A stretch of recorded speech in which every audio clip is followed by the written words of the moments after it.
দিল্লির উত্তমনগরের তরুণকে জাস্টিস দেওয়ার জন্য একদম বুলডোজার পৌঁছে গেল হত্যাকারীর বাড়িতে। হত্যাকারীর বাড়ি একদম ভেঙে চুরে দেওয়া। যে ভিডিওটা দেখতে পাচ্ছ এটা হচ্ছে তাদেরই বাড়ি যাদের বাড়িতে তরুণকে হত্যা করা হয়। আমার কথা মতো একদম পারফেক্ট কাজ, একদম ঠিক হয়েছে। অপরাধীদের একদম প্রকাশ্যে ফাঁসি দেওয়া উচিত। কিন্তু দ্বিতীয়ত কথা বলতে গেলে এই ভিডিওটা আগে দেখো। लेकिन मैं सिर्फ ये आपसे पूछ रहा हूँ, यही का अगर अपोजिट होता जो ये हुआ है मेरे बच्चे के साथ, अगर उनके बच्चे के साथ होता तो आप होते, झंडे होते, बुलडोजर होता और मेरा घर। এই ভিডিওটাতে যাকে দেখা যাচ্ছে সেটা হচ্ছে উনেজ খানের বাবা, যার 12 বছরে উনেজকে গুলি করে হত্যা করা হয়। একদম 4 জন বন্ধু মিলে গুলি করে হত্যা করা হয়। কিন্তু তার বাবা বলছে এটা যদি হিন্দু পরিবার হতো আমার বাড়িতে কিন্তু বুলডোজার পৌঁছে যেত। বুলডোজার কিন্তু পৌঁছেছে, কিন্তু কার বাড়িতে পৌঁছেছে? যেখানে হিন্দু হত্যা হয়েছে, মুসলিমরা হত্যাকারী, সেখানে কিন্তু বুলডোজার পৌঁছেছে। দ্বিতীয় ঘটনা, যেখানে বিহারের একজন মহিলাকে মদের সঙ্গে প্রস্রাব মিশিয়ে খেয়ে হত্যা করা হলো, তার বাড়িতে কি যে হত্যাকারী তার বাড়িতে কি বুলডোজার পৌঁছেছে? এখনও পর্যন্ত তার বাড়িতে কিন্তু বুলডোজার পৌঁছায়নি।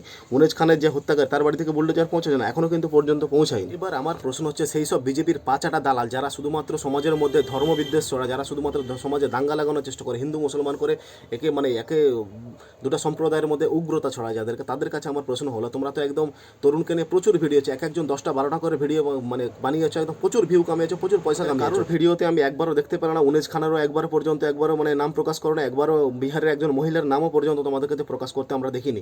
তরুণকে নিয়ে প্রচুর ভিডিও হচ্ছে, ভালোই ভিউ কামিয়েছো, ভালোই সমাজের মধ্যে দাঙ্গা বাঁধিয়েছো। এবার আমার একটা রিকোয়েস্ট হচ্ছে, যারা তরুণের যেরকম বাড়িতে বুলডোজার চালিয়েছে সেরকম আমিও রিকোয়েস্ট করবো তোমরাও একটা করে ভিডিও বানাও। তরুণের বাড়িতেও যেরকম বুলডোজার চালিয়েছে সেরকম উনেজ খান ও সেই মহিলার হত্যাকারীর বাড়িতেও যেন বুলডোজার চলে। দেখবো কজন কন্টেন্ট ক্রিয়েটার, কজন একদম এই বিজেপির দালাল কজন ভিডিও বানায় এরকম, কজন পাঁচাটা দালাল এরকম ভিডিও বানাতে পারে, কজন সাহস রাখতে পারে এরকম ভিডিও বানানো।